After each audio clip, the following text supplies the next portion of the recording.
This video is about the fall of the settler colonial economic system. Many sense that something is ending, and they're not wrong, but they've misidentified what it is. They think they're watching the fall of civilization. They're actually watching the fall of their civilization.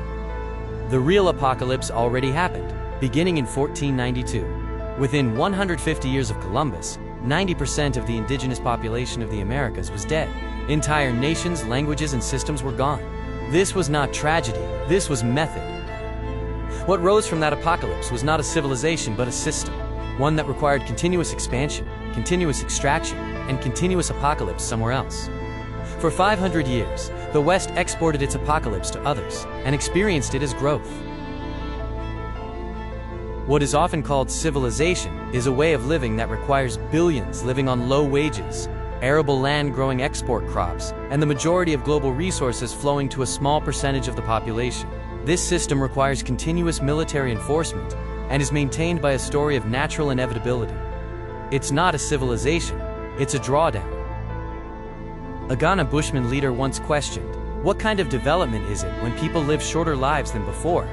The San have lived in southern Africa for 60,000 years, but were removed for diamonds." This asks us to consider, who is truly developed? The rise of China, Africa, and Latin America is, in fact, the removal of weights. 500 years of suppression through structures like tariff escalations, IMF conditions gutting domestic industry, coups, and World Bank debt traps. Western commentators frequently discuss resilience, but many are not sturdy people. Resilience is Cuba maintaining healthcare under blockade, or Palestinian farmers replanting olive groves. The West hasn't been tested, it has been subsidized. The main worker in your economy is the woman who picked your coffee, the man who mined the cobalt, or the child who sewed your shirt. They will never get a visa to visit you. You are not at the bottom, you are in the middle, standing on a floor made of people you'll never meet. The woman who picks coffee wakes at 4 a.m. for a bag that sells for $22, though she has never had a cup. Her daughter practices English, hoping to visit. The system requires her labor, but prohibits her presence. Meanwhile, someone elsewhere pours their cup and thinks nothing. The terror of adequacy is what the West truly fears. A world where they produce as much value as they consume, where their currencies are not automatically worth more, and where their workers compete on equal terms. A world where they are ordinary. This is unimaginable because they have no cultural memory of it. The system is not ending because it was defeated. It is ending because it was finite. It ran out of new frontiers and populations to exploit. The planet has limits to endless growth. This is not decline, this is exposure. Once you apply this framework, certain things become impossible to unsee.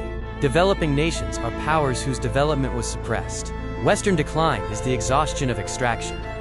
The global economy is an extraction architecture. Welcome to clarity. The dodo was not just quote-quote wiped out by settlers. It was clubbed, roasted, and eaten alive for sport. This applies to the Taino, the Beothuk, and the Tasmanian. Mysterious disappearance is what you call a genocide you still profit from. That $22 bag of coffee carries a price. $19 is the cost of avoiding the slave's gaze. $2.99 is the unpaid wages of the 12-year-old. $22 is the ransom to keep her daughter on the other side of the wall. Stop sipping it like it's a beverage. It's a hostage negotiation. You don't fear being ordinary, you fear the bill. The invoice lists every shattered kneecap, every boiled river, and every child who never saw snow because your thermostat stayed at 72 degrees. You fear the invoice nailed to your forehead, and the interest rate is blood. You didn't accidentally end up on top of a pile of bodies. You signed the mortgage, refinanced the pile, and bragged about carbon offsets. Every time you debate both sides, you're reloading the rifle. There is no neutral seat on a killing machine. Either sabotage the engine, or you are the engine. Stop asking for models of, quote, development without suppression. The model is a cobalt truck convoy on fire, a copper conveyor belt snapped by bolt cutters, iPhones dumped into the harbor, and a BlackRock lobbyist watching his ticker turn to zero. That's the model. Everything else is a TED Talk. The model for quote, development without suppression involves the disruption of the current extraction architecture. The planet is not dying, it's being killed. The people killing it have names, addresses, and golf handicaps. They are not misguided or uninformed. They are winning. Every fraction of a degree beyond 1.5 degrees Celsius is a victory lap for them. The video ends here. Thank you for watching. This concludes the video on the fall of the settler colonial economic system.